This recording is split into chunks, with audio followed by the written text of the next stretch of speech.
He's gonna try to go low. Can he spike it? He mistimes it. He grabs the ledge, and with that, MK Leo defeats Tweak to be your 2019 EVO champion.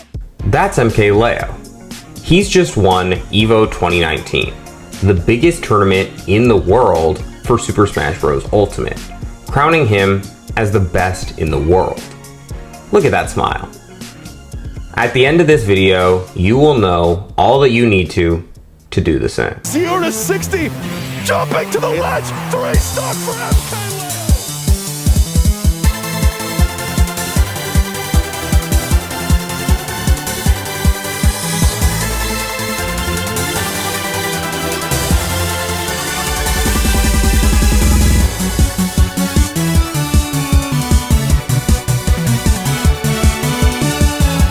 So you want to become the best, huh? Well, you must start out by doing what everybody must do at a certain point, and depending on who you ask, is either the hardest or easiest step, beginning. I was born yesterday. In this stage, ignorance is bliss. You suck, don't get me wrong, but you just don't even understand how bad you suck because of how low your level is. They say that the wisest person is actually the one who is most acutely aware of how little their knowledge spans. And in this case, the exact opposite is also true. You know nothing, and you don't know that you know nothing. If you guys have been enjoying the content lately, it would mean a lot to me if you guys would subscribe to the channel, because I'm a small channel and I'm trying my best to grow, and you can undo it at any time, and it's completely free. Right now, only 12% of the people watching me are subscribed, and 88% are not subscribed. So please just subscribe. At a stage like this, you can't even really discern what's happening, and everything seems quite random. Maybe you and your friends always pick Norfair, and you're all Kirby at the same time. And everybody sucks, and you guys are all the worst. However, maybe of them, you are the least worst. With some practice, trial and tribulation, and competitive edge, you may feel as though you have this divine right to be superior to your friends in whatever activity that it may be. And so you put in some extra time, you put in some extra hours. Maybe while they're all doing what they should be doing, you're still grinding at the game, day in and day out, until the next time you guys play, you whoop them brutally, and they don't want to play with you anymore, so now you're alone for life. But you beat them. A wise man once said, the only real goal in life is to show your superiority over your peers. Nobody's ever said that before until just now. This dedication and grind to beating your friends kind of catches up to you in a sense where you now no longer really seem to have a control over it, and you've just become addicted to the activity in question, trying to see how good you can really get. And you're in such a growth stage that it seems like you're learning one, if not many new things every time you attempt it. So you're just addicted to this feeling, the rush you get from improving, and I can't blame you. With enough dedication to this repetition, you will eventually enter the realm that pretty much everybody does and never leaves, known as the mid level. Every single person who lives here is mid. This is where most people, including you, I know, it's you, reside right now. This is where your hopes and dreams come to die. There's a huge difference between the low mid level and the high mid level, but nobody cares. You're mid, buddy. You're just mid. Anybody who is inexperienced would never be able to touch you.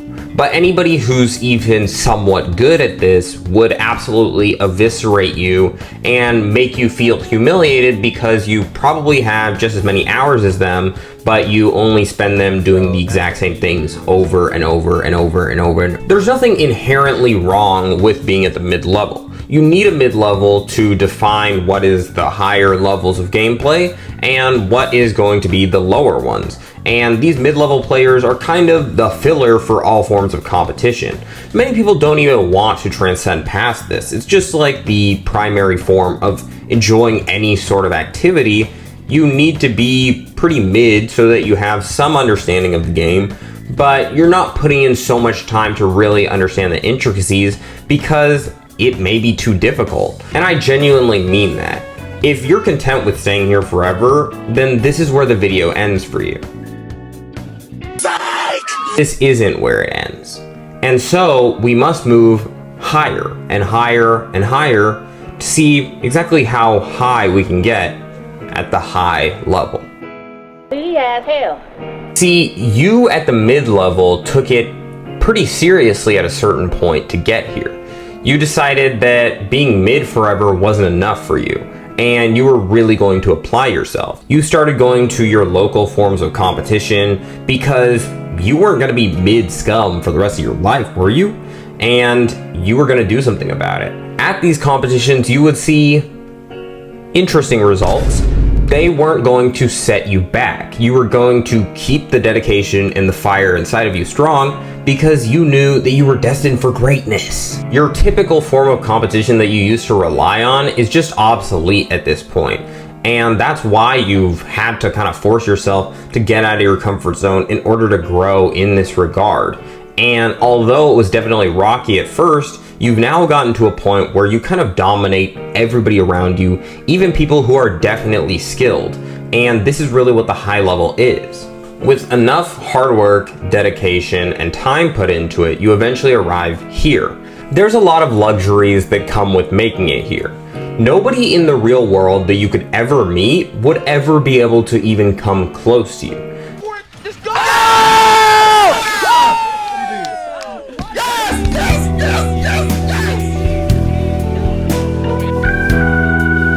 You are really as good as people know that it can get. To them, there's really no distinction between you and Michael Jordan because they've just never seen something like what you do. Everybody had that one player in their state who was just far and away the best, but really they probably couldn't touch the actual very top level of competition.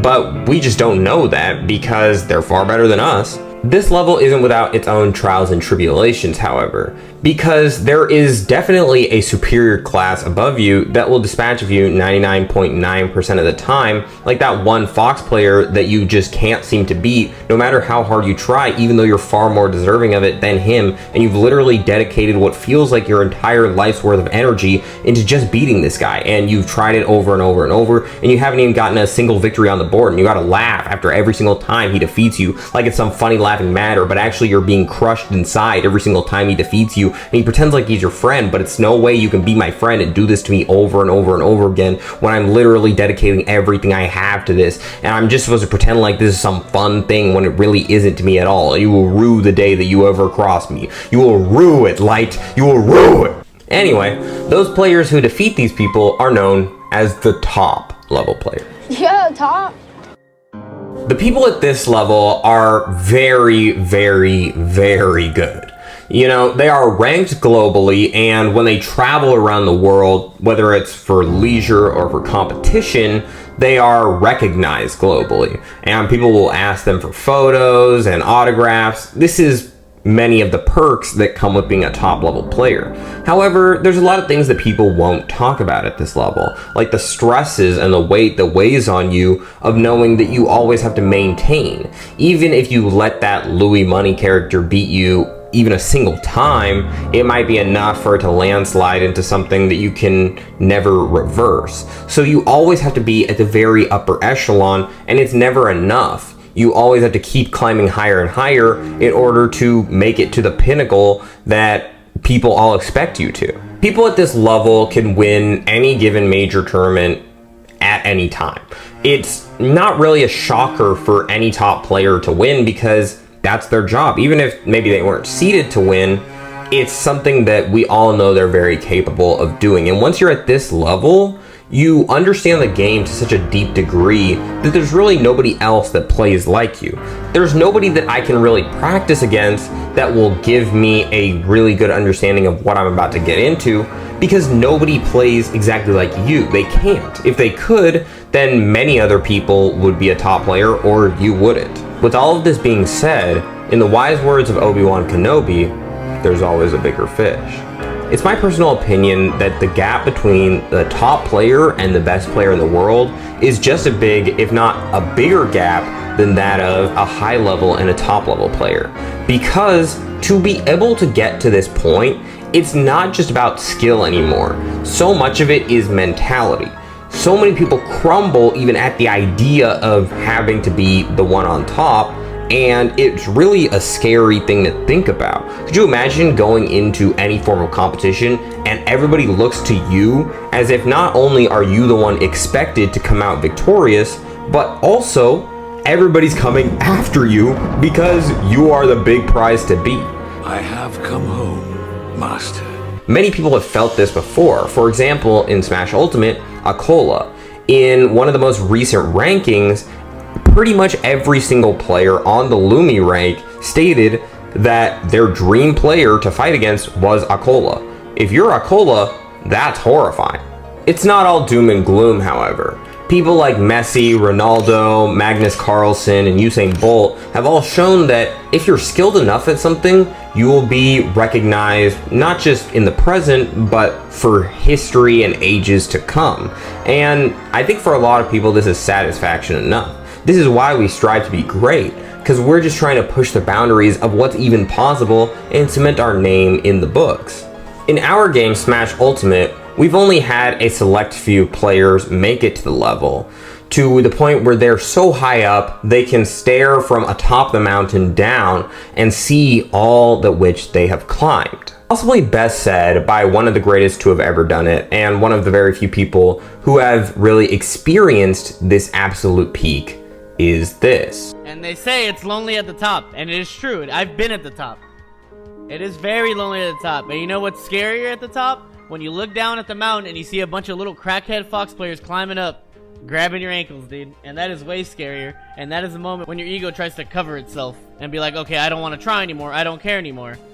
It's like, no, you're just fucking scared. A number of people have been considered the best in the world and have had to fight incredibly hard to get to that point. But if you ask any one of them, they'd all have one thing in common. Although they've had different walks of life, different strategies to get there, different periods and eras in which they were considered the greatest, there's one common denominator that they could all agree on. When it comes to being the very best, anyone can get there, but the hard part is staying there. Anybody can get it. The hard part is keeping it, motherfucker.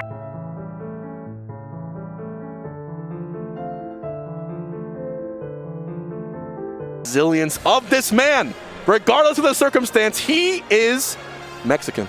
I knew he was going to do that. I had to say it once. Thank you.